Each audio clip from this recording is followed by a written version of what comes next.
This is episode 179 of Downtime Podcast. I am Alyssa, and how are you doing, Jeremy? I'm doing well, Alyssa. It's the winter. No, it's the fall time. It's going to become winter soon, and I can definitely smell it in the air. Oh yeah, can smell all of that rain and all of that dew. But I'm looking forward to it. I do like when it gets a little dewy and rainy, because then you can smell a lot of the trees a lot better. And also all of the winter flavors are coming out. Those are my favorite flavors. I love like the smell of like pumpkin and peppermint and anything that's pine, anything that's associated with the holidays. So yeah, I think that's all fun. Yeah, I agree. It's definitely different, different vibe, a different feel, different taste, and I'm here for it. I think it's definitely a sign that the seasons are changing. Yes, definitely. Do you have any plans for the holidays in general? Yeah, Thanksgiving. My brother and I are going to spend some time with our extended family out in the North Bay area, and then Christmas time, gonna fly to Hawaii and see my folks for about a month, and spend Christmas and New Year's on Hawaii, and it's gonna be really exciting. I'm really looking forward to it, since it's been a while since we've been out there for that time, and it's usually pretty crazy with like lots of fireworks and just lots of good food, and we're gonna spend a lot of time with our extended family out there as well. So super hyped to see them, and I know they're excited to see us. That sounds like a great time to go to Hawaii as well. And especially because you're not, obviously there might be some people from Christmas, but it's not as packed as the summer. Right. Yeah, exactly. But what are you up to for the holiday season? For the holiday season, it's going to be mostly at home, but I'm going to be taking advantage of a lot of the stuff in the Bay Area, such as like Christmas in the parks and ice skating rinks that I wasn't able to go to last year. So just doing a lot of the typical stuff, but excited to do the typical stuff because we were inside last December. Yeah, it's nice to have a little bit of normalcy, back to it all. Yeah, exactly. Also, gonna get cozy with a lot of video games and TV. I have a lot of things lined up right now. Hey, let's go. Let's go.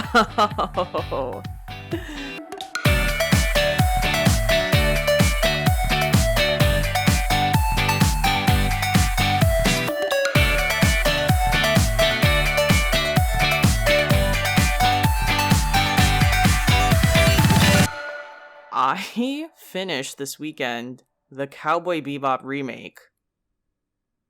Wow. And for context, with viewers, Cowboy Bebop is one of my favorite animes. And this was something that I was not looking forward to, because we all know that the percentage of anime to live adaptations that are good are maybe like 2%, and 2% meaning like Rurouni Kenshin, the Japanese version. So the bar is very low in terms of turning animation to live action. I sort of jumped into watching it because I heard that they got Yoko Kanno, who is the original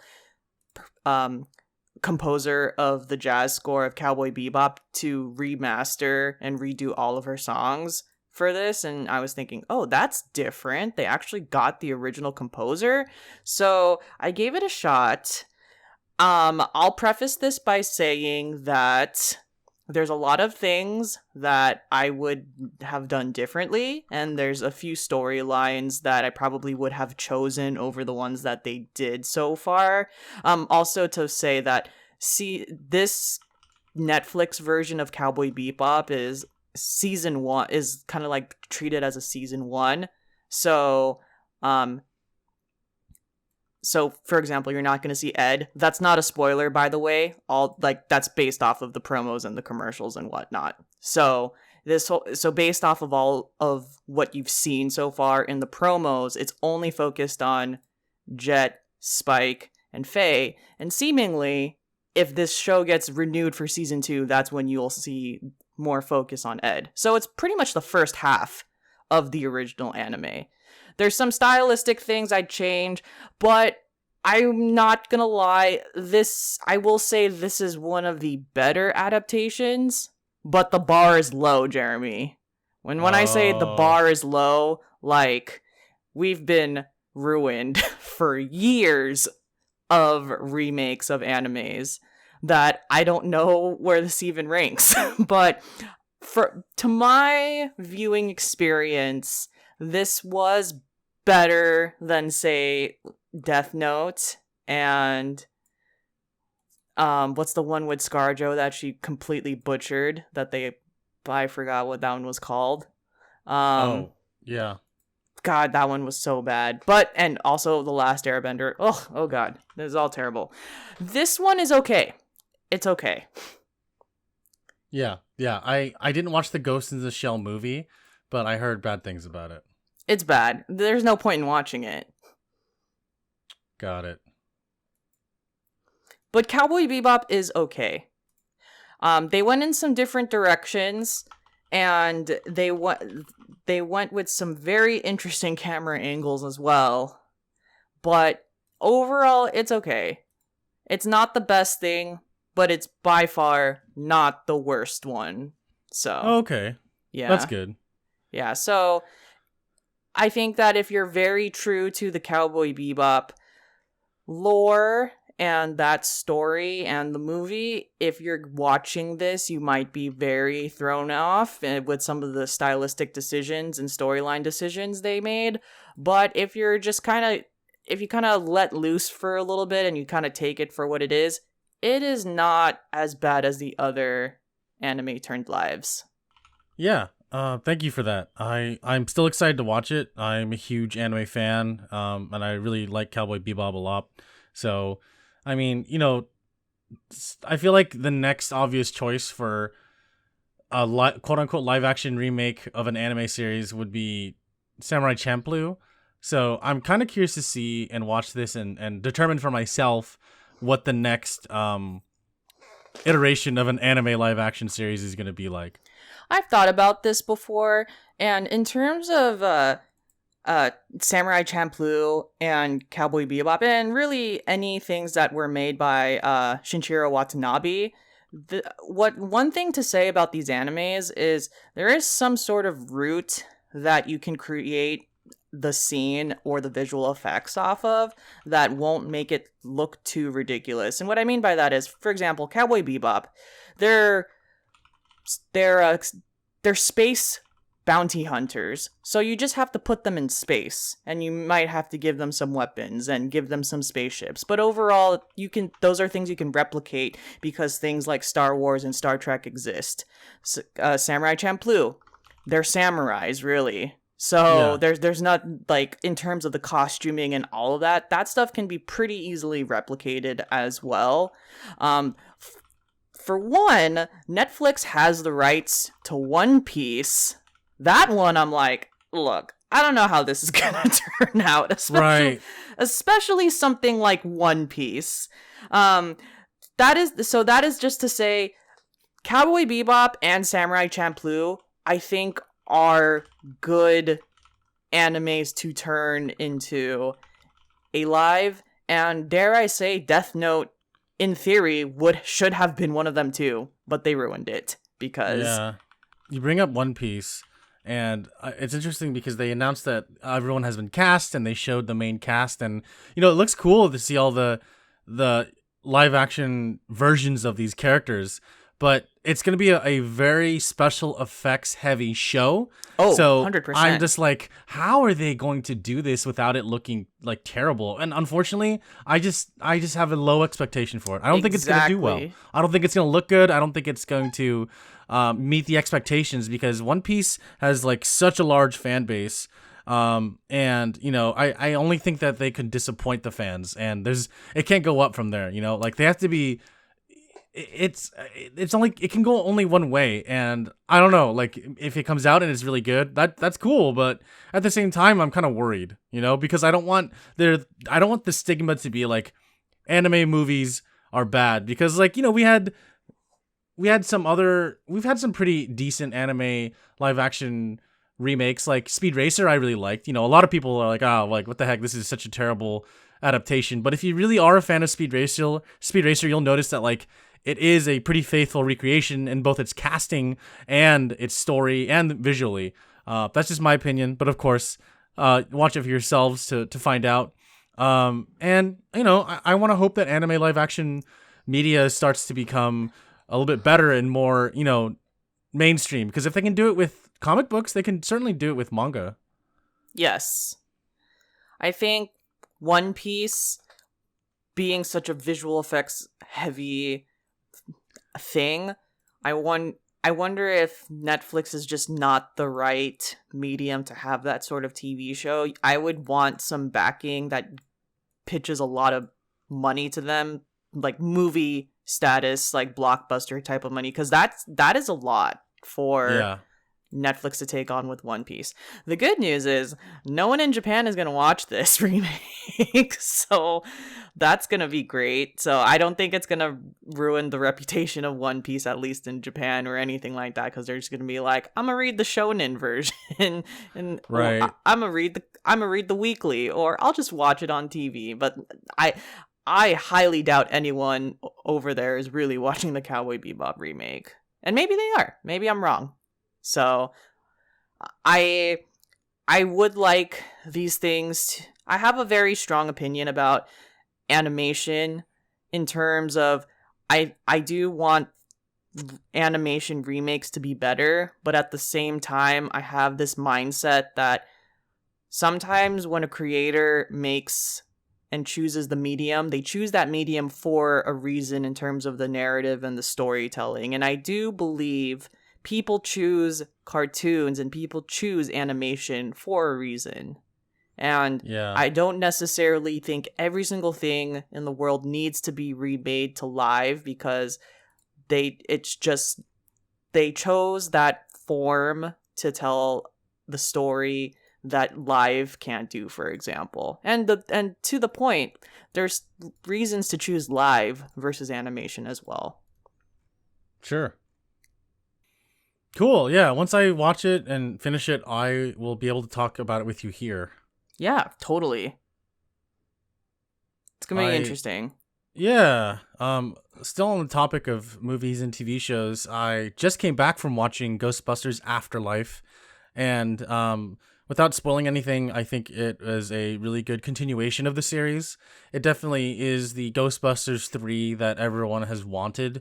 You know, Sony and Columbia have definitely just looked at Ghostbusters 2016 and they just wrote it off. They're like, this didn't exist, which it's right, which rightfully so, because that was just, it was a reboot that was trying to do something that an already established franchise was doing, well in as far as nostalgia went, and them trying to tap into that with all these new cast of characters and not really doing the original justice was really heartbreaking, to be honest, because I watched it and I just really didn't like it, and it just felt a little forced in some ways. So watching Afterlife felt like a really proper continuation while introducing new characters and, scratching that nostalgia itch while maintaining a future forward course with the series. And yeah, it was really fun. I had a really good time watching it. I legit cried at one point. I'm not gonna lie, like, it was good. It was that good. Like, I don't, like, you would think, like, why would you cry during a Ghostbusters movie? But I did, and I want everyone to watch it. Like, even if you aren't the biggest Ghostbusters fan, which I'm not. Like, I've seen both of the first. I've seen the first and second movie, and I like them a lot. I think they're great Halloween movies, great action movies. But watching this, I was like, damn, this is really good. This is a lot of fun. So yeah, it's great. What can you say more? Like, what can I say less? Like, you have Finn Wolfhard, who is from Stranger Things. You got like Paul Rudd, and I gotta say, like, special shout out to the new actress. What's her name? McKenna something. She's basically the main character. McKenna Grace is her name. Yeah, okay. She stood out, and she was a really good actress. Nice. So yeah, check it out. It's great. It's fun. It's also directed by Jason Reitman, and he is the son of the original creator of Ghostbusters, Ivan Reitman. Yeah. Yeah, that's correct. And I thought he did a good job, honestly. I'm going to watch it eventually, and I'm looking forward to watching it because a lot of my friends have told me it's sort of like Ghostbusters 2, and I really like Ghostbusters 2. And I'm kind of looking for something fun to watch for just this holiday break, so I'll definitely check that out soon. Yes. Sweet. Yes. I've also watched Eternals. Oh, yeah. Did you watch Eternals yet? I did, yes. Okay. Honestly, it wasn't that bad. I thought it was a lot better than what everyone was complaining about. There's one criticism I completely agree with, and it's the criticism and review that this would be better as a TV show. I totally agree with that. There are way too many damn characters in the Eternals. There's like 15 or something like that. And a lot of these people are brushed over very quickly, or we go through them and you're just kind of like, we probably should have gotten more backstory on that. So I do agree that this is better in a series format. Yeah. Otherwise, one thing I liked about the movie was that it did not feel like a Marvel movie, and it didn't have that Marvel tone. It felt like a completely different series that wasn't even Marvel related, or what's the other one? DC related. It just felt like a completely new superhero team. And I liked that a lot, and it felt very real. And what I mean by that is, even though we are going with superheroes and the celestial type of environment, it felt like they were going for more realism in terms of what the planets looked like. It wasn't some sort of cartoony, comic-like world that is sort of depicted in Guardians of the Galaxy, for example. Like, we really went with, like, it. I feel like they took real satellite style pictures of like these planets. That's sort of kind of the vibe they were going for. Definitely going for more realism, and I like that a lot. Yeah. But yeah, otherwise, it's definitely not my favorite Marvel movie, but I disagree with people that this is the worst Marvel movie ever. Yeah. No, I agree with that sentiment. Like, I really enjoyed it. I didn't love it, but I thought it was really good on its own. It was fun. Yep. I was entertained. I still don't, understand and agree with all the hate that people are giving it, because I thoroughly enjoyed it. I thought it was very, very Marvel in a lot of ways. And it was different in a lot of ways too. Definitely with the cinematography, and we talked before about like practical effects and Chloe Zhao's use of natural lighting, which were all prevalent throughout the film. And I thought that was really cool to see, and see things differently from a different Marvel director's perspective, and someone who was an Academy Award winner who was able to, put their own stamp in the Marvel Cinematic Universe. So yeah, I thought it was amazing. I thought it was definitely one of the necessary Marvel movies to watch this year, and just a necessary movie in general to watch this year, since it definitely it felt like it could continue on with these characters, which they will, but and continue the story and have a great time introducing these as part of maybe a more, I don't know, like Avengers style, like multiverse team up thing. I'm not sure where they're going to go with all these characters, but I'm excited to find out. Me too. I liked it. Yeah. And that's sort of the last major thing that I've watched on TV. And we talked about Squid Games. Okay, we talked about Squid Game already. Yeah. So, yeah. So you know how I feel about that. I am back into Animal Crossing. Let's see all the updates I have. I've cataloged all 6 froggy chairs. So if you need a froggy chair, Jeremy, let me know. Okay. I've done nothing of substance. I don't think I've populated any of the market area on Harv and Harriet's island. I haven't cooked anything. I've planted a few crops and vegetables, and that was it. I went on Captain's Ride like 3 times just to get Brewster, but aside from that, I have not been doing anything. And all I do is I run around my island and I take pictures, because this new handheld and tripod situation is, I think, the greatest thing that's ever happened to me. It's so cool. I love that it's a feature. I haven't even, like, I haven't done any substantial game update except for take pictures of everything and take pictures of all the villagers in my house and just all of these, like, freaking things. So that's where I'm at. I'm not even that far in this new Animal Crossing update at all. Like, I have a few friends that, like, now, like, in the group chat, they're telling me about, oh, like, I got this, like, come on over if you want to catalog all this. And I'm just like, oh my gosh, but I can't right now because I'm taking a picture of Hornsby and Octavian. So I can't do this. Also, I will say it is a lot harder for me to play Animal Crossing because I'm dealing with some stuff with work where I've actually had to go into work. So I can't get away with just playing Animal Crossing as much as I did last year. But since the holidays are coming up, it'll be a lot easier to get away with.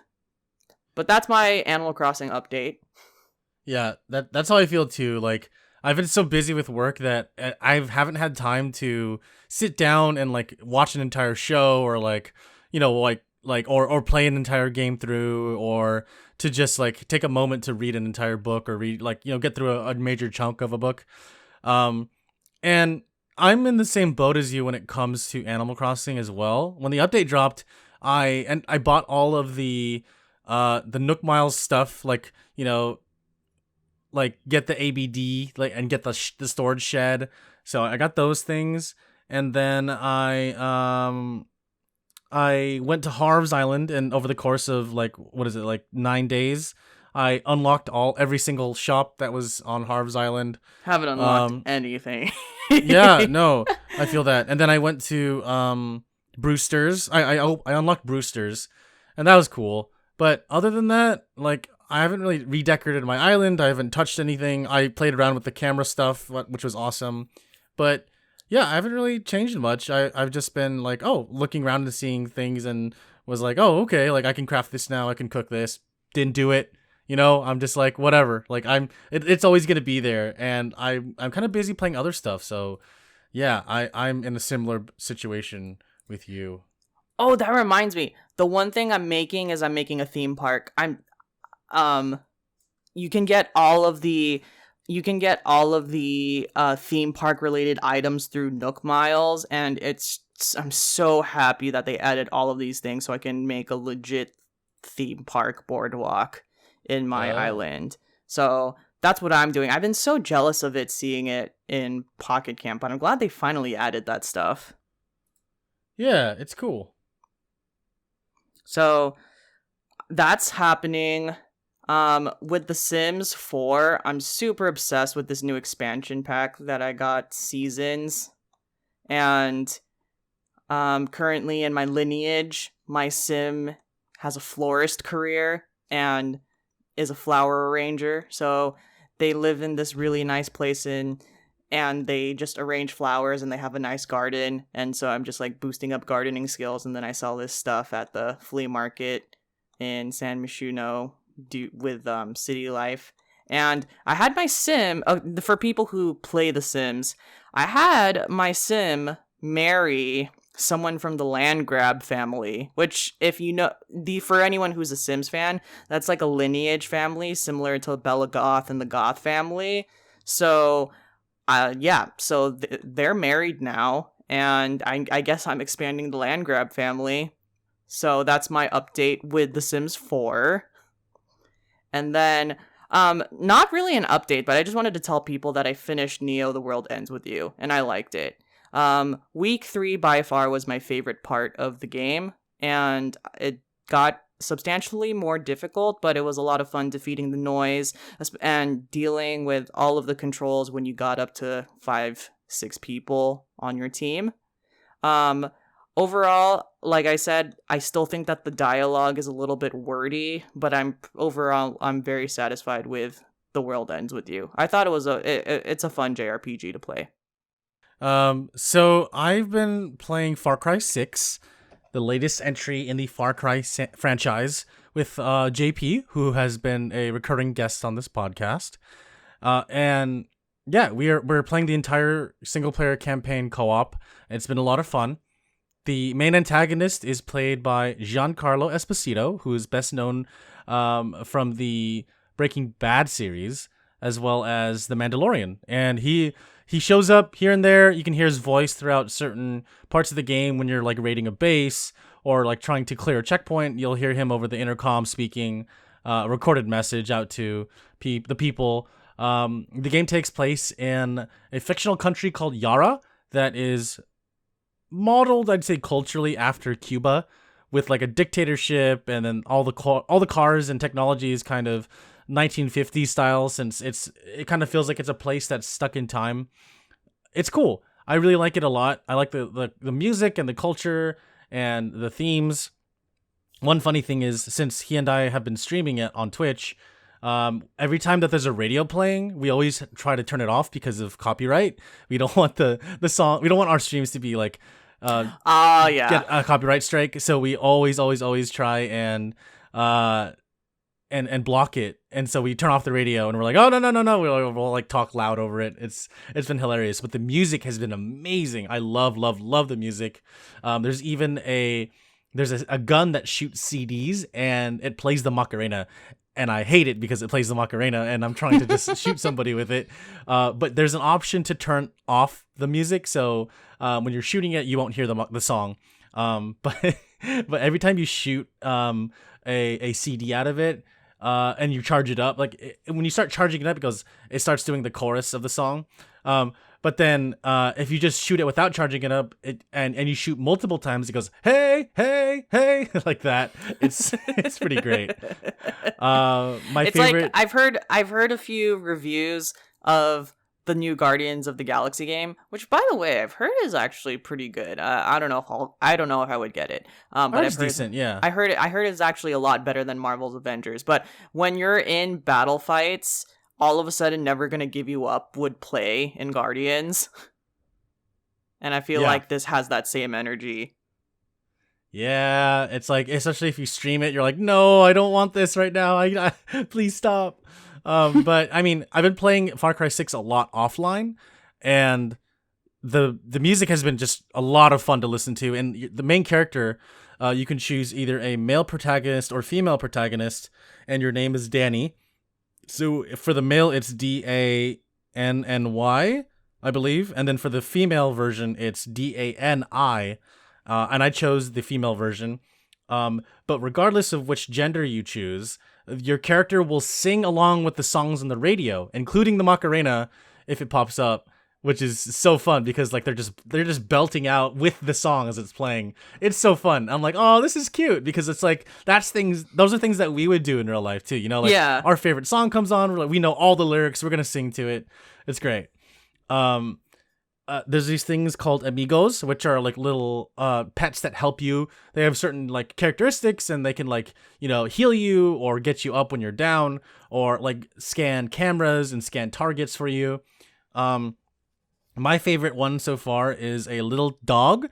His name is Chorizo, and he doesn't have back legs. He has like a little wheelchair, but there's like ammo stored on it. There's like a little ammo pouch and everything. He's so tiny and so cute. The best part is you can pet and like hug all of your amigo friends, and it's a great time. My second favorite is K9000. He's a robot dog that is based on the themes and the theme and aesthetic from Far Cry 3 Blood Dragon. So I'm looking forward to playing that, which came with the version I bought. So I'm excited to play Far Cry 3 Blood Dragon. Never played it, so looking forward to that. It's been a lot of fun. It does feel like Far Cry. So there have been a lot of criticisms about its recycled gameplay, like mechanics, as well as just the overall like repetitive nature of an Ubisoft open world game, which I understand. Like I don't play too many Ubisoft games, but I do love the Far Cry franchise a lot. I think the games are really solid. I think this is probably one of the best entries yet as far as gameplay mechanics go. The ability to co-op the entire story. The main villain is of course fantastic. Giancarlo Esposito is such a great actor. I love him so much, and he does a really good job. And yeah, it's been a fun game overall so far, and I can't wait to keep playing it. I've also been playing Halo Infinite, which dropped recently, and not the single player campaign, which comes out on December 8th, I believe. I've actually been playing the multiplayer, which came out for free.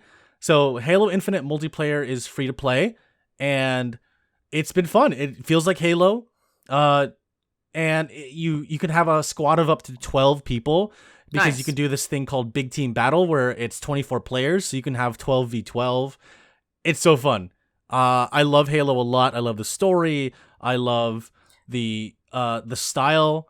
Yeah, you've been looking forward to this for a while. Yeah, seriously. Yeah, no, for real. And I've never owned an Xbox. I think I've talked about this before on the podcast, where my brother and I have played every single Halo game that's come out, but we just haven't ever owned an Xbox. And it's nice having the Master Chief Collection on PC, because now we can play a bunch of mainline Halo games and, enjoy the campaign without having to worry about buying an Xbox. And I think Microsoft is doing a really good job of making sure that PC players get to play their flagship series.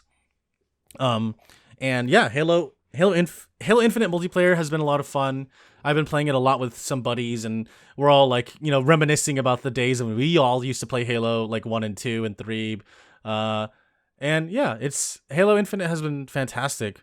Aside from that, I've been playing the usuals: Dead by Daylight, Apex Legends, and unfortunately there have been some things with DBD where there have been attacks. There have been DDoS attacks against people who play the game, which sucks because there's a new killer that's going to be... Yeah, right? And people are getting swatted. People are literally getting swatted. Like, streamers are getting swatted for playing a horror game. Like, come on, guys. Jeez.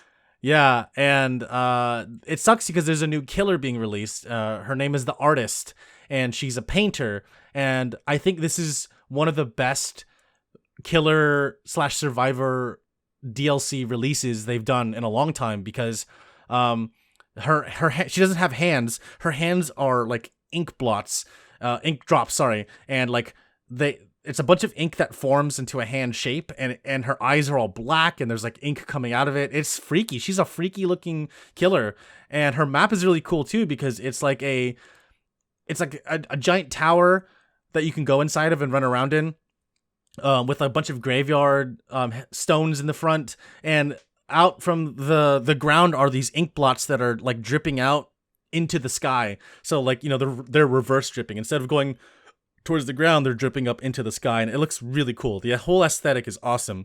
The new survivor, I forget his name, but he has some really cool perks. Like, Dead by Daylight is introducing this thing where survivors can create a boon totem. And what a boon totem is it's a totem that survivors can bless.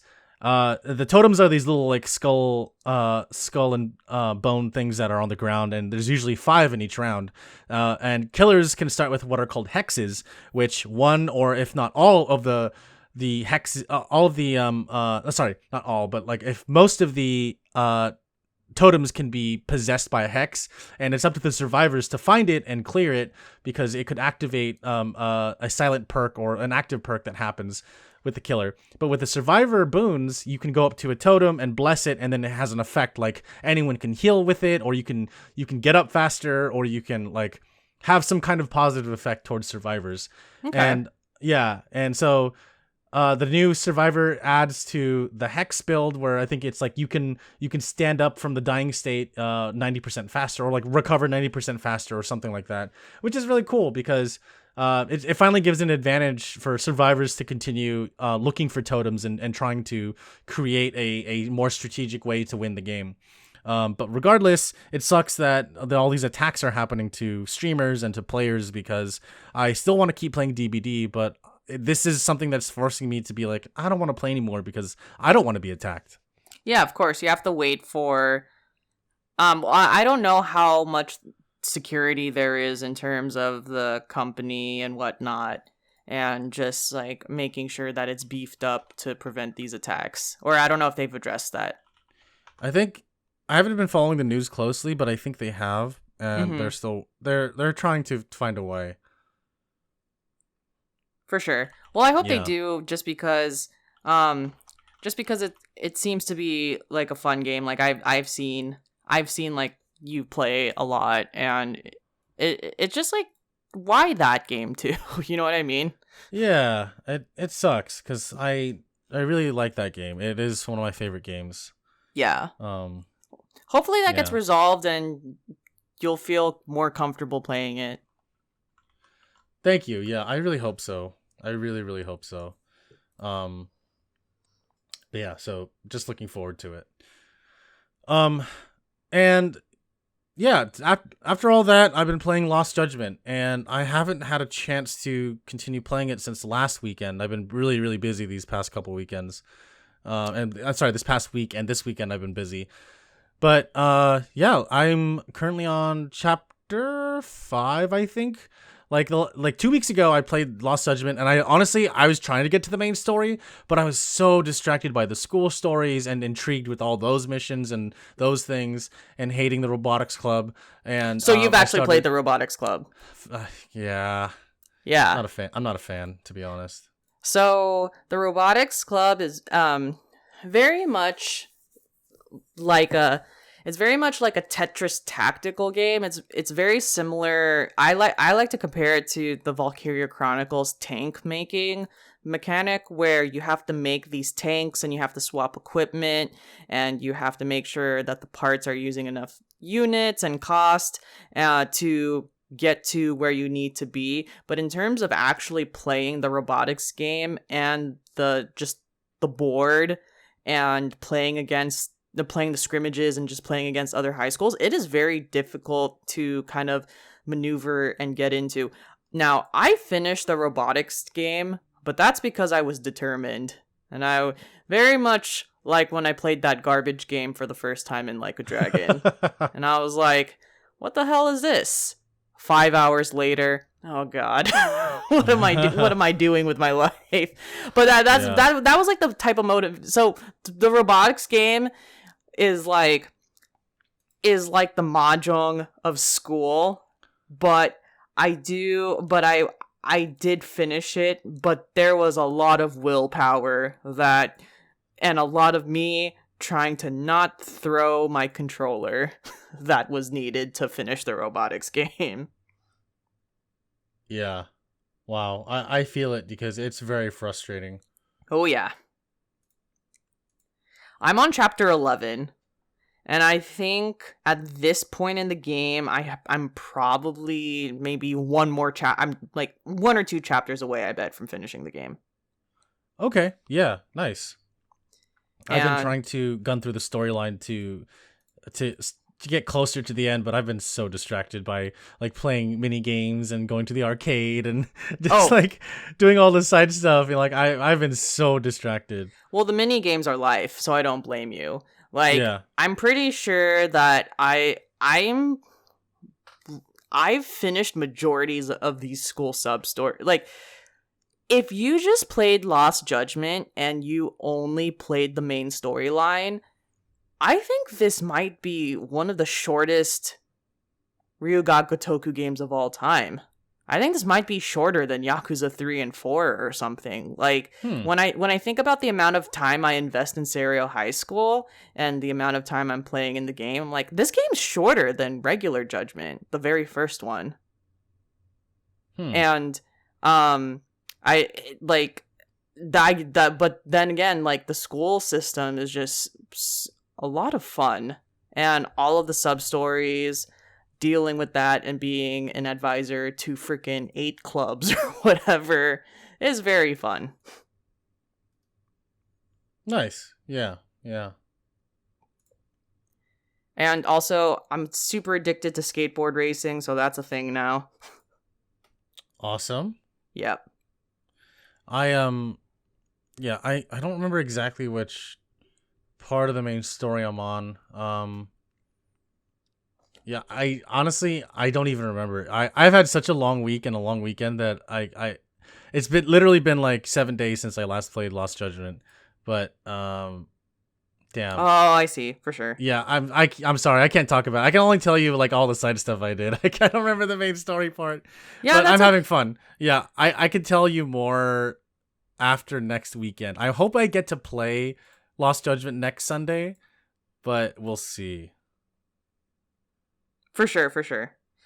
Okay, Yeah. I just looked up where you're at in Chapter 5, because I was confusing Chapter 5 and Chapter 6. Okay, I know where you're at now. Cool. Chapter 7 is where shit goes down. In terms, I just remember playing that chapter and just being like, oh my god. Like, because you know how, like, with every Yakuza game, the turning point is kind of like somewhere between Chapter 7 and 10? Sure. Yeah. So, like, I remember, like, when I was playing at this point in Chapter 5, like things started to get like as you're like probably experiencing okay, right we'll now. leave it there. I don't want to hear anything else. I think we're fine. Yep, we're fine. Okay. I don't want to know. I don't want to know because I want to just go into this like not knowing anything. But thank you, Alyssa. I really appreciate that. Okay, for sure. Yeah, no, but I'm sorry. I've been like taking this really seriously because I've been so invested in it that any hint about what chapter, what happens next, like I don't want to expect it because I want to have like a genuine reaction and be like, oh shit, like that's awesome. And it sucks because like I'm trying to catch up to you and I want to have that same conversation, but I can't because I'm not there yet, you know? And Totally. I want to be there, but thank you for telling me. I'm probably gonna forget, which is great because I don't want to know. But I appreciate you trying to tell me. But yeah, I'm excited to see what happens after that. For sure. All right, cool. Yeah, I don't have anything else to say about Lost Judgment then. Yeah, for sure. Yeah. One last thing I want to say is that I did unlock the third song for the Rabbits Club. Is that Esmeralda? I don't know what that is. Is it a breakdancing song? No. Oh, what song did you unlock? Oh, did you unlock the fourth one you meant? I don't remember what it's called because you have the starter song and then it's the second song and then I unlocked the third song that has like tutting. Oh, or is it okay. breakdancing? I forget. I don't remember. Okay, I know what the tutting one is. Yeah, okay. I know what you're referring to when you say it's the tutting song. Yes. Well, anyways, like I've been enjoying playing that mini game and it's thanks to you because I whenever I play any rhythm based mini game in Yakuza or Judgment, I always think about you and I'm like, I know Elisa is digging this right now. Oh, cause the dance team is life. It's the best sub story. It's the best school story of all of them. So yeah. I'm glad you're enjoying it. First off in news, obviously there's a lot of things going on with Activision Blizzard, especially since the state of California sued Blizzard back in July or August or so. So just what I did was I have a quick summary of everything that's happened in November with Blizzard. Okay. So, November 2nd, Blizzard announced that they were delaying Diablo 4 and Overwatch 2 to 2023, which pissed off a lot of people, rightfully so, especially the Diablo community. And obviously, Activision Blizzard has already been walking on eggshells, and all of a sudden, these Diablo fans are like, they're delaying this shit again. This is terrible. And so so the thing with Activision Blizzard and these accusations is just the fact that Blizzard has not been supporting a lot of their IP for a while, that they're very much pissing off the fandom. So now that more of these things are being delayed to 2023, it's like now the fans they want change.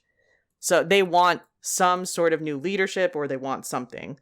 And then now let's flash forward to November 16th, where the Wall Street Journal released this expose. And the expose says that Bobby Kotick, who's the CEO of Activision Blizzard, has known about the sexual misconduct and the harassment and all of the accusations of their employees since 2018. Jesus. So just knowing that he's known this for a very long time. That same day, so after that article gets released, Activision Blizzard Board of Directors release a statement saying that, we're going to see this through and we still support Bobby Kotick. That's what Oh my God. That's what their statement says. Now, flash forward, November 18th is when you start seeing all these video game companies like Xbox and Sony and all of these people being like, we don't want to associate with Activision Blizzard and we're considering our relationship and affiliation with them until Bobby Kotick is removed as CEO and something does not change. One of those organizations includes a non-profit organization, Girls Who Code, which is a very famous like community like of allowing developers of the female gender and just like expanding that to like all different types of gender. And so they no longer want to affiliate with Activision Blizzard as well, and they call them fundamentally misaligned. That's an exact quote that they call them. And the irony of this all being that Activision Blizzard has hosted Girls Who Code for summer internships and whatnot. Oh my God. Yeah, so there's a lot of irony there.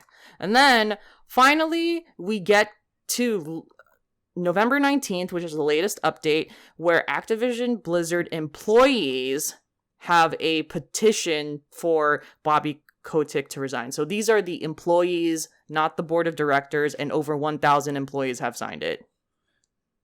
By the way, I don't exactly know where Activision Blizzard expands in terms of like where they're located aside from Irvine, but over 1,000 people signing it makes me believe that it's like all of their locations and all of their studios. But that's where we're at right now with this whole Activision Blizzard mess. Damn. Yes. Bobby Kotick just seems like such a scummy dude. Like I kind of always felt like he was a scummy dude. I'm sorry to say this, but just by his name, he just seems like such a frat boy when it comes to like his name just sounds like a frat boy kind of name. Yeah. And this kind of just further solidifies that he's a scumbag. Yes. He also kind of like the way he does his hair, like if you just kind of like look up images of him, and just kind of like he looks like Elon Musk, sort of, and I'm just kind of like, I can see it. This makes sense. I'm gonna put him on the thumbnail. How about that? Oh God, sure. Let's do it. Why not? Find a good photo of him looking just nasty or something. Just a memeable photo. Oh, okay. So there's a new report as of today. Or yesterday. There's a new report as of November 20th. I look because I was Googling a picture of Bobby Kotick, and then it led to this article. So there's one more update is that Bobby Kotick, reported by Kotaku, is considering quitting if he can't fix the company's culture. First of all, the company's culture can't be fixed because you have facilitated it. So let's just get that straight. So there needs to be something else that helps turn this in the right direction. So there you have it. That is officially the latest update. Damn, just leave, bro. We don't need you. Exactly. Just leave. That's it. That's all I have to say. That's all I have to say. Well, thank you for all that insight, Alyssa. I really appreciate you being on top of that whole lawsuit, because I saw some of the highlights, but I never really was able to dive deep into what was actually happening.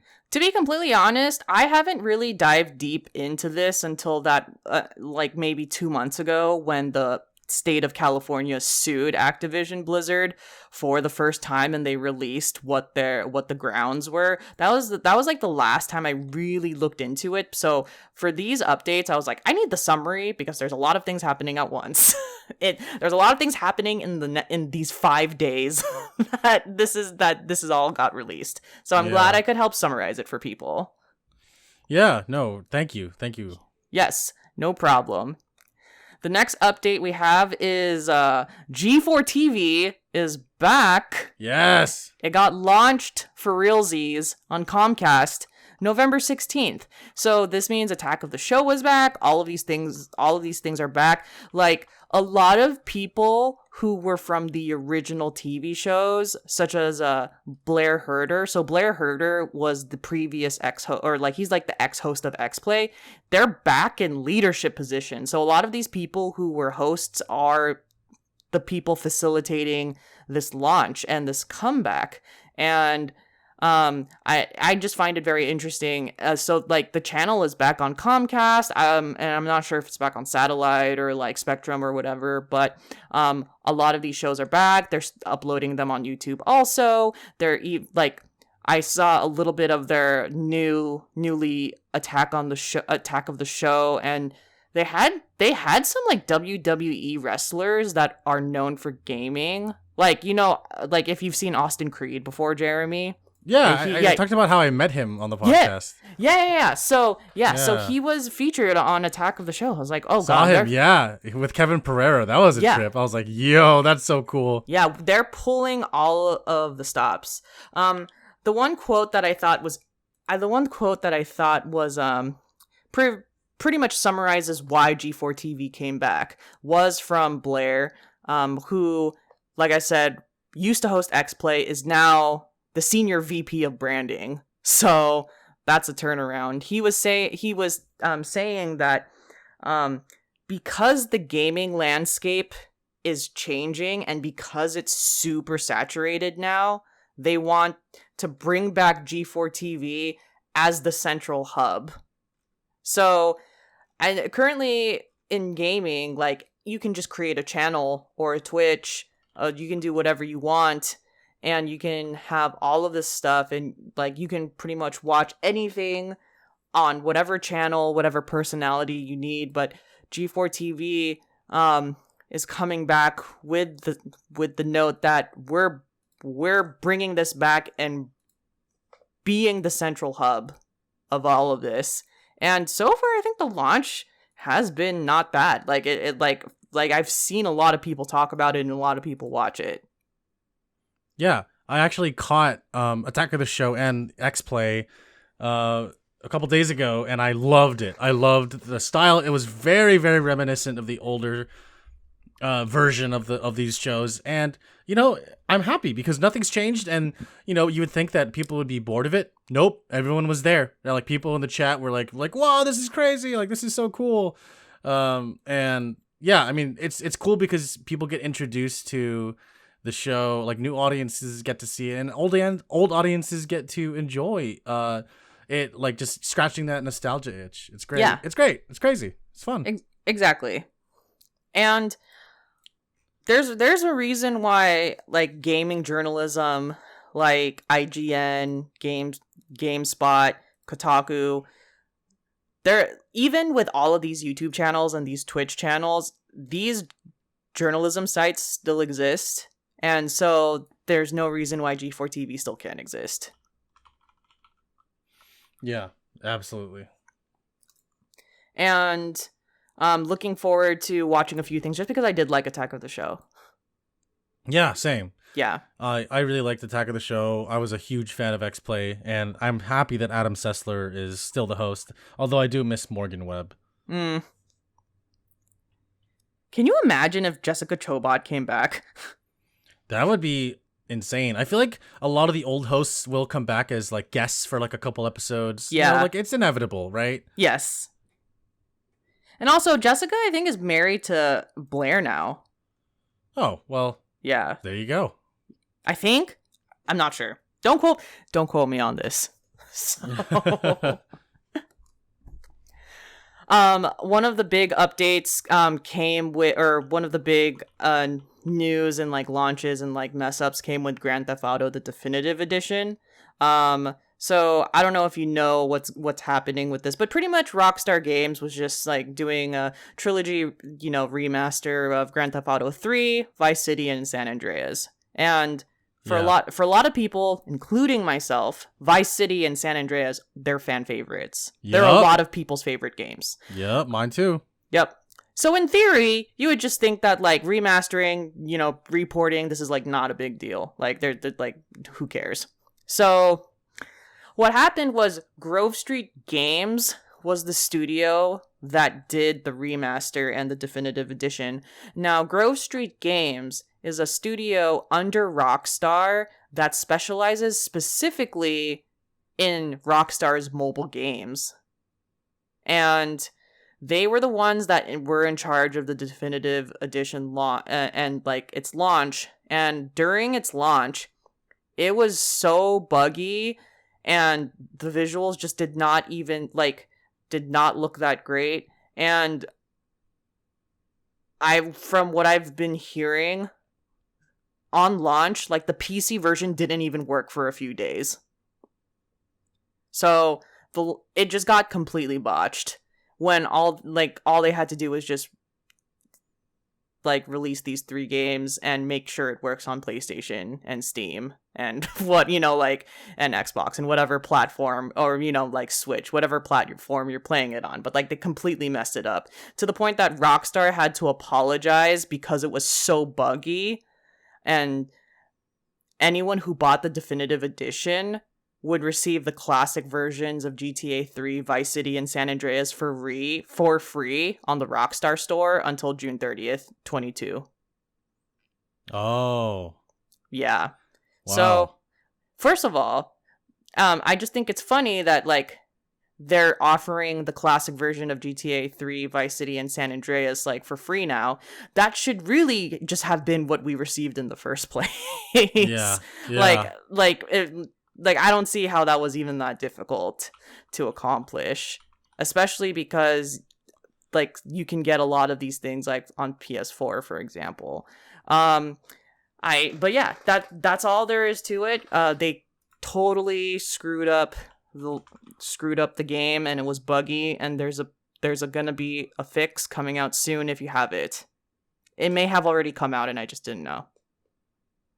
I haven't really keeping up with the news about it coming back or stuff like that, so thank you for letting me know. I did read a lot of information as to why it was acting up, and it's because the company that remastered it, they relied a lot on an AI to update the graphics and change the text, so a lot of the jokes with the stores were lost because people weren't really people didn't really understand the AI didn't really understand the context of the jokes, and so some of the humor was lost.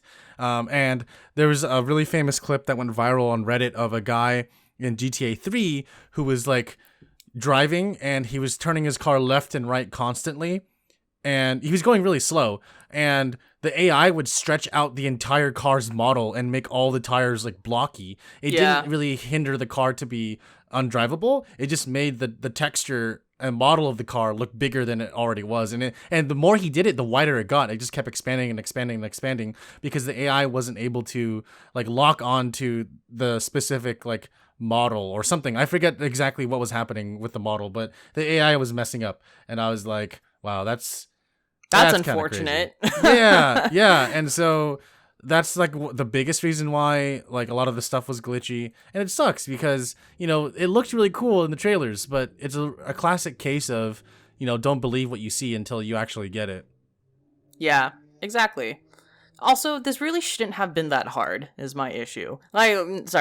Developing is hard, but if San Andreas you can play on a bunch of other platforms already, then really this definitive edition shouldn't have been that bad. So, but I'm glad that they're going to fix it, and people will be able to also play it for free, and it should be fine. Yeah. And then let's see. Last news coming from Sega. So let me just do this in the form of an ad. Jeremy, are you looking for something for the holiday season? Yes. So, are you looking for a special gift for that special someone? Oh, hell yeah. All right. Well, Sega is doing a collaboration with Numskull Designs, partnering to make 3 premier colognes based off of 3 of their famous games. The first one is Tobacco and Gold, which is a cologne dedicated to Shenmue. And Jeremy, okay, let me read you the description. These are the legit descriptions from the Sega store, by the way. Okay. All right. This is for Tobacco and Gold, the Shenmue cologne. Rebellious and addictive, this exhilarating Shenmue Tobacco and Gold unisex cologne hits all the right smells to get the likes of Ryu Hazuki nodding in appreciation.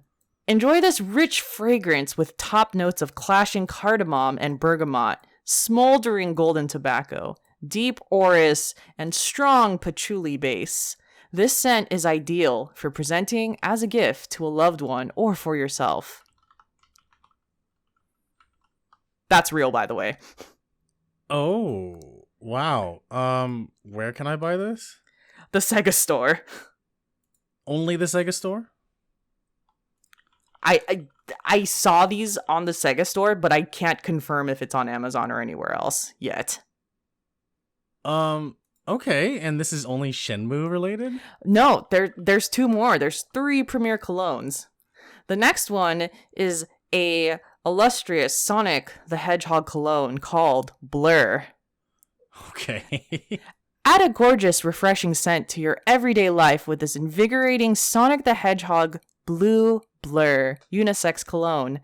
Given the seal of approval from the famous Speedy Hedgehog himself, this cologne boasts an aroma of fresh citrus, a zing of grapefruit zest, and exotic lime and lemon, topped with the scene of the ocean breeze and chilled melon fade. Take pleasure in the rich bass tones of leather, suede, and cedar. This fragrance is excellent for giving as a present to a loved one or yourself.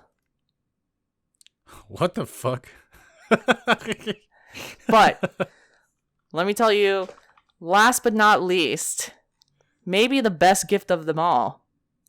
The Bourbon and Smoke, the cologne for Yakuza fans. Okay. Created for the night, this bold and intriguing Yakuza Ryuga Gotoku Bourbon and Smoke unisex cologne will have you smelling like the Tojo clan's finest crime boss. This fragrance flaunts a deep and mysterious scent of antique oak, cedarwood, beeswax infused with smoky bourbon, leathery rose, and scorching pimento. What the hell? So okay. all of these colognes separately, you can buy individually for €29.99. I don't know what the conversion rate is for dollars. And yeah, if you're looking for that special gift for Christmas, you know what to do. Yeah. Okay. Color me intrigued for sure. Especially the Shenmue and Yakuza one. The Sonic one actually sounds refreshing now that I'm thinking about it. It definitely has that EDT feel, especially because it has citrus in the scent for the blur, Jeremy. EDT? Sorry. Okay. So, if you in terms of perfume and cologne, there's 2 types. There's EDT, which is called eau de toilette. Oh. And that usually means that the scent is a little bit lighter and kind of has more of a refreshing thing. So normally, like, fruit scents fall into an eau de toilette, which is EDT. And then there's EDP, which is eau de parfum. And eau de parfum is like a very strong scent. So kind of like cologne and perfume that's more spicy and warm. That is what falls into EDP, which would be kind of like the bourbons and smoke and the tobacco and gold. Okay. Yeah. If you're looking for a cologne, Jeremy, I can I know the language for all of this now. Like real talk, I will probably reach out to you about it. I don't wear cologne. I typically don't wear cologne at all. But now that I know that there's someone that is more familiar than I am in that realm, I will actually come to you for advice. Yeah, totally. Yeah. And Jeremy, just to give you some advice, seriously, like when it comes to just like scents, because like this is something you spray on your body and then you'll smell like it for like 8 hours.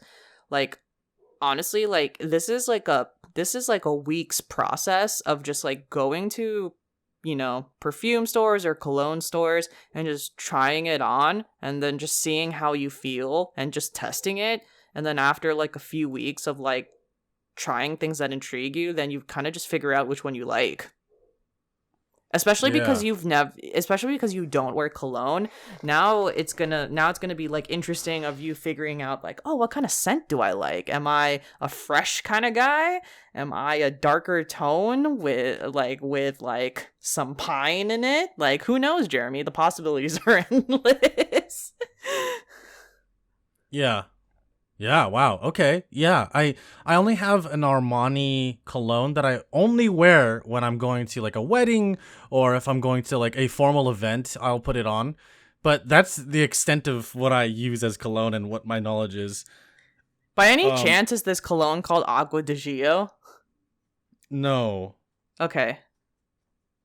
It just says Armani on it, and there isn't really another sub-label that I can tell you. Yeah. Okay, I don't know which one that is then. Okay. I don't know either. If I find it, I need to go dig around. I'll send you a picture. Okay, sounds good. Well, if you need, now you know if you want bourbon and smoke, this is available to you. I'm actually interested in all of these. I've talked about how I've been a huge Sega fan since I was a kid, so I might try to pick up one of these. But I'm seeing on Google that these are only available on Sega EU for the moment. They are. Damn. They are, but I figured I figured they'll still ship to the United States, that you just have to pay the fee or whatever. I don't know if I want to do that right now. Yeah. Oh my gosh. But I'm not going to lie. I agree with you that the blur interests me the most, just because I prefer kind of like the airy, fresh citrus, like tree smell. So. But yeah. Hit me up, Jeremy, if you want advice for buying perfume and cologne.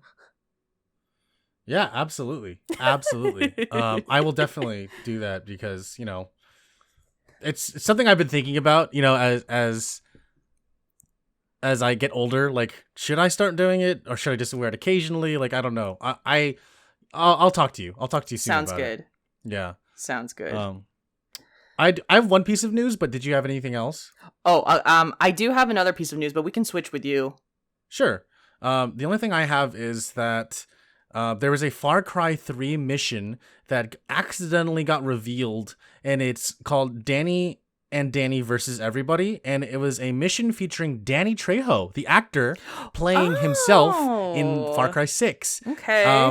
And I got really excited. I was like, oh, that's cool, but it's unfinished because they're still working on it. And I was like, wow, okay. So just know that it's coming.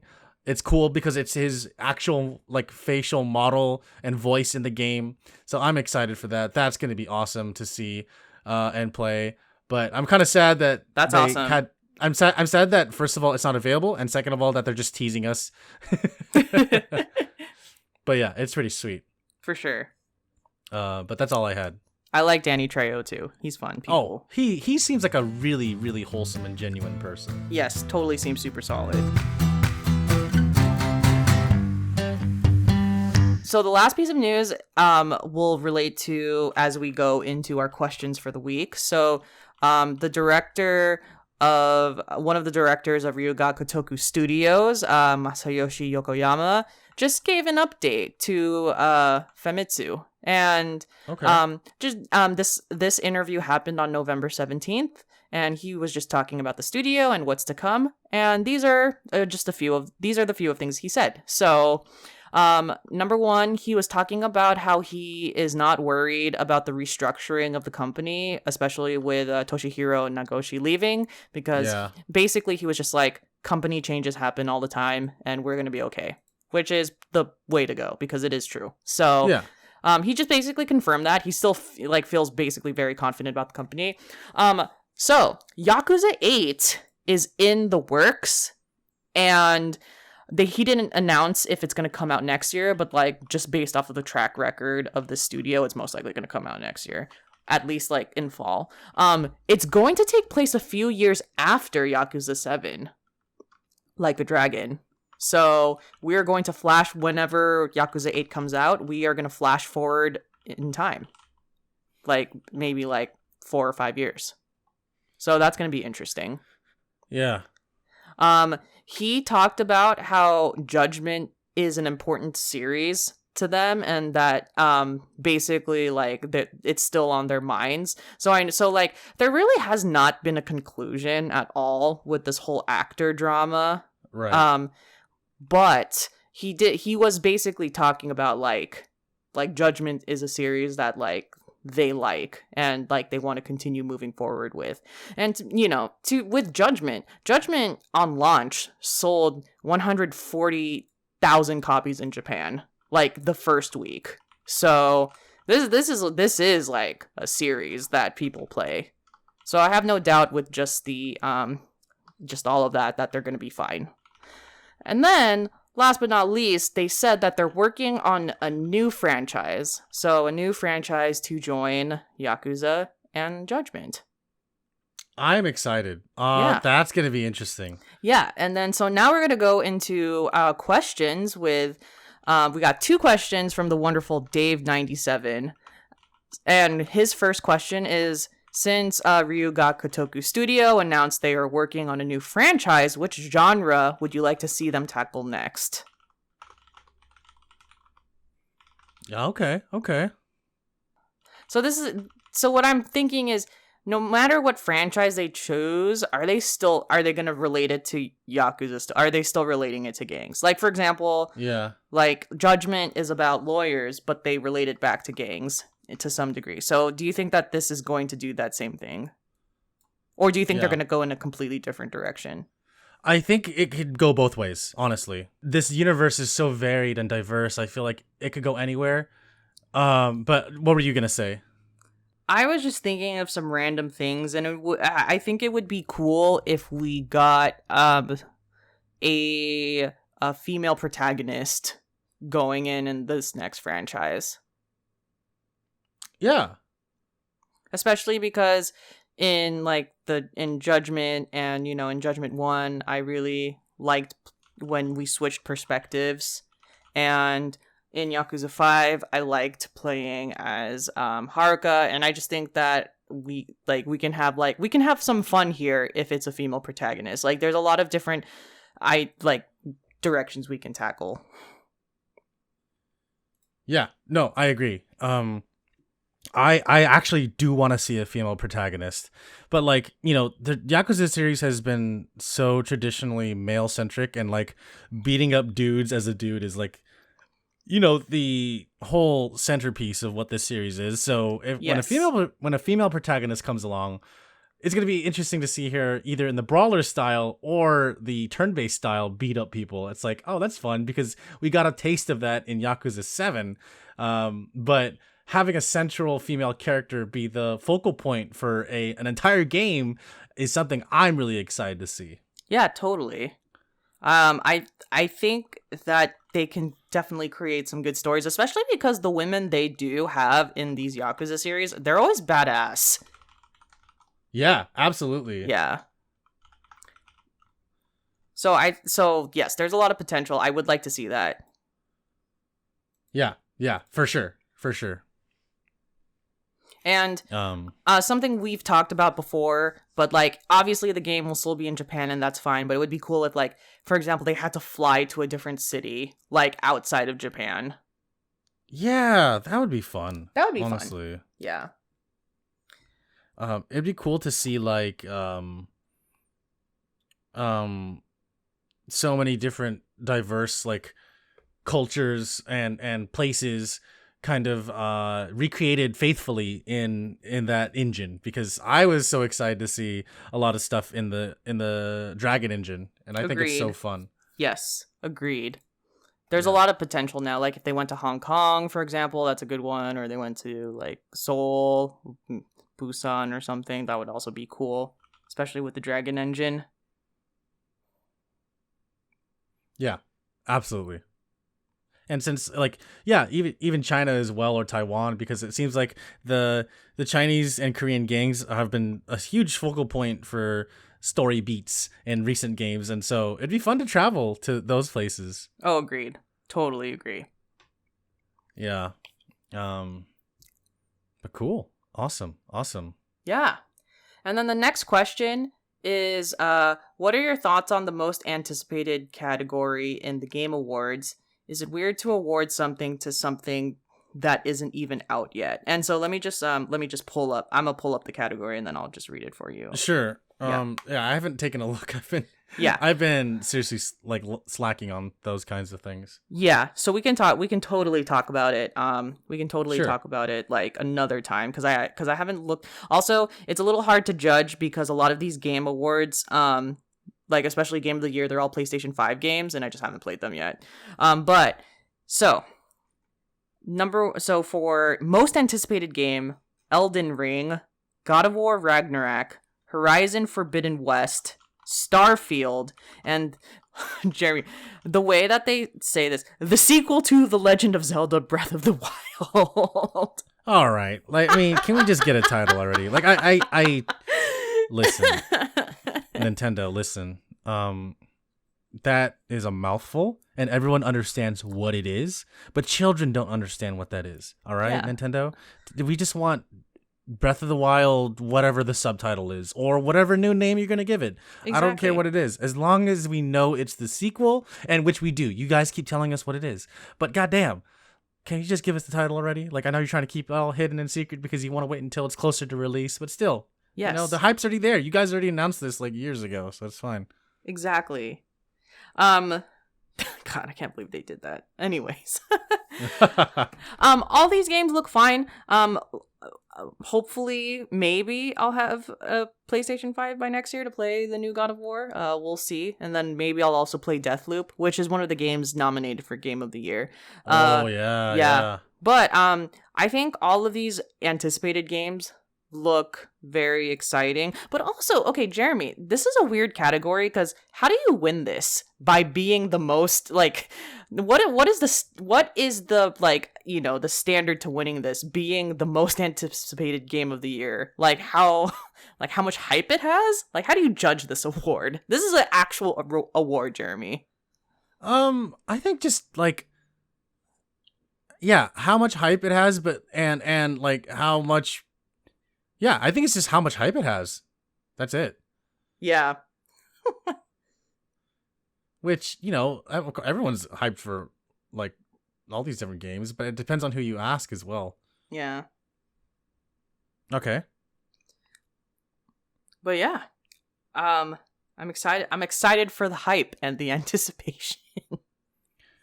Yeah. So yeah, my thoughts are. Oh, and then also Horizon Forbidden West. I am very excited for that game because I like Horizon Zero Dawn. And the fact that it's set in San Francisco is another reason why I should play that. Yes. Yeah. To answer your question, it's a little weird to award something that hasn't been released. I mean. Yeah, it's just strange to be like, hey, are you excited for this? Well, we're going to give an award for something that you're excited about. But I haven't played it yet. Yeah, but it's about the thought about being excited about it. It's like, okay, all right, I guess. The thought. Yeah, that's literally it's true. It's like, hey, you're waiting for this to come out, right? Aren't you excited? All right, now which one are you the most excited for that's going to come out? Like, or maybe it won't come out. Who knows? Anyways, you have to vote. It's like, what? It's strange. It is strange. I know. In my personal opinion, I don't think that should be an award. I think it should come out first and then we could award it, because I feel like that's a category that is easily forgotten about. It's something that people are like, oh yeah, that's something that exists. Thank you for reminding me. I can't wait to play it. But am I excited for this trailer? Yeah, but I still haven't played it yet, so still waiting, you know? Yeah. It's strange. Oh my god. But what are your overall thoughts, Alyssa? I'm anticipating it. That's my overall thought. Do you think it's weird at all to give an award? Why the hell I'm not this is such a dumb reward. I feel I feel like the reason they're doing this is because a lot of these games got delayed due to COVID or something like that. And they're just like, we gotta do something for the people. Also, do you think that they did this because they needed more games? No, I don't even think that's it. I was wondering if they did this because they needed more games to nominate for something this year. But I don't think that's it. Yeah, I don't get it, Jeremy. This is a stupid award, to be honest. I agree with you. I'm just gonna say this is dumb. That's like if Starfield got nominated in that category. I'm like, bro, we didn't even get to see gameplay. Like, come on. Like, come on now. What the heck? Yeah, no. I think it's weird. I'm not a fan. I understand why it's there, kind of, but for the most part, whatever. Sure. You just want another category. All right, that's cool. Yeah. Sure. God. Could have been better. Yeah. But just to tell you who is nominated for Game of the Year, it is Deathloop, It Takes Two, Wait, am I reading the right category? Hold on, I don't think I'm definitely not reading the right column. Hold on. Just to tell you, just to finish this podcast by telling you who is nominated for Game of the Year after this loads. It is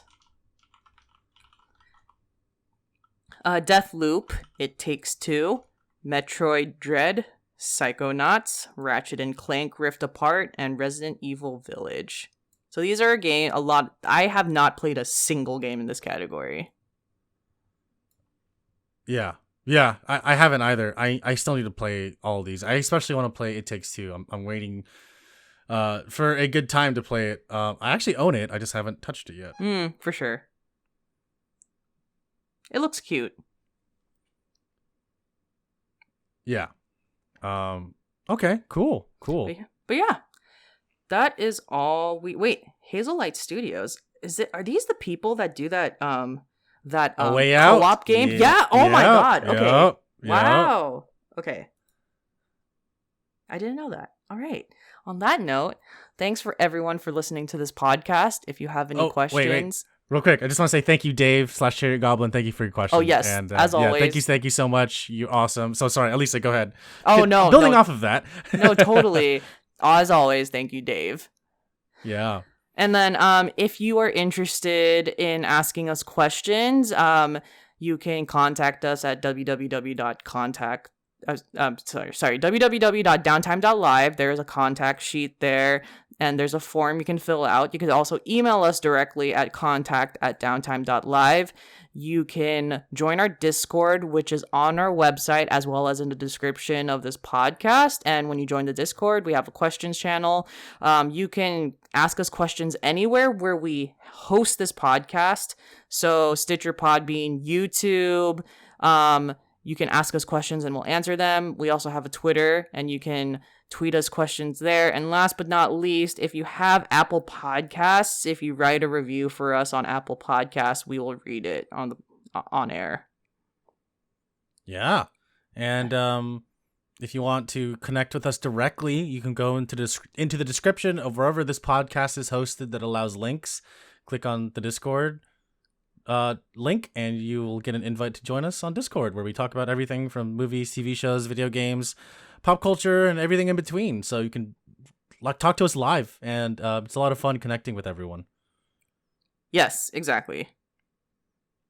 But yeah, that's it, I think. Anything else, Alyssa? Nope, that's it. That's all I have. All right, everyone, thank you so much for listening to Downtime Podcast, episode 179. I hope you all have a wonderful, wonderful Thanksgiving if you're in the United States, and have a great rest of your day and week. See you guys later. Peace.